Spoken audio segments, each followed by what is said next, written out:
you stories which are brighter than yesterday.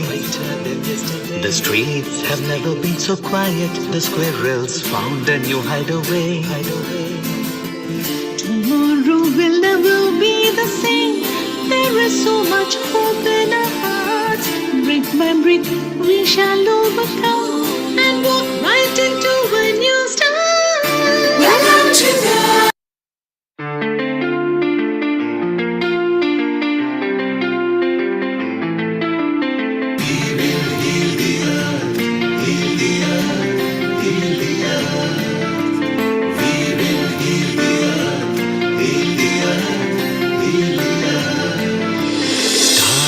They can tell you stories which are brighter than yesterday. The streets have never been so quiet. The squirrels found a new hideaway. tomorrow will never be the same. There is so much hope in our hearts. Brick by brick we shall overcome and walk right into a new start. Welcome to the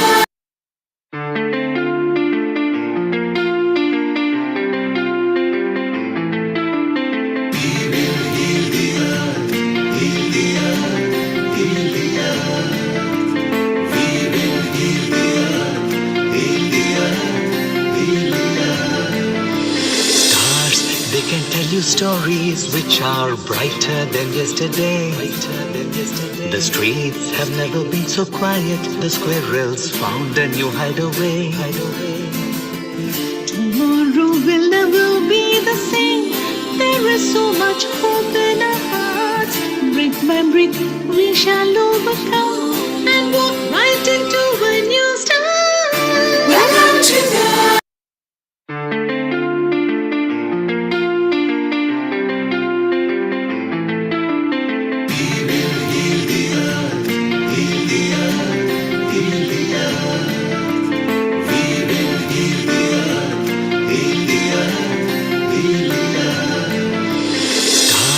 They can tell you stories which are brighter than yesterday.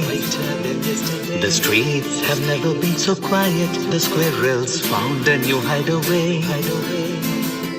tomorrow will never be the same.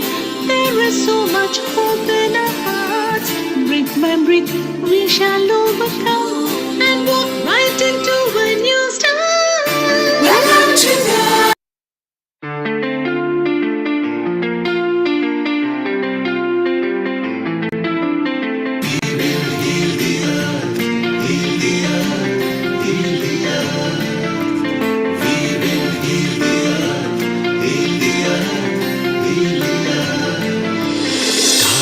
They can tell you stories which are brighter than yesterday. The streets have never been so quiet. The squirrels found a new hideaway. tomorrow will never be the same. There is so much hope in our hearts. Brick by brick we shall overcome and walk right into a new start. Welcome to the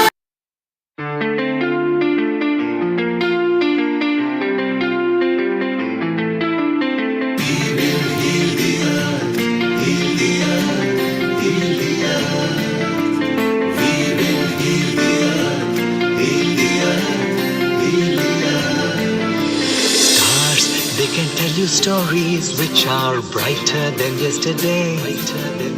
The streets have never been so quiet. The squirrels found a new hideaway. tomorrow will never be the same. There is so much hope in our hearts. Brick by brick we shall overcome and walk right into a new start.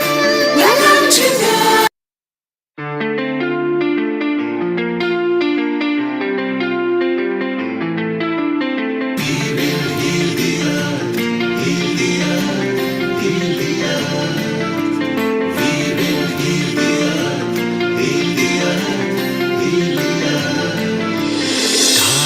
They can tell you stories which are brighter than yesterday.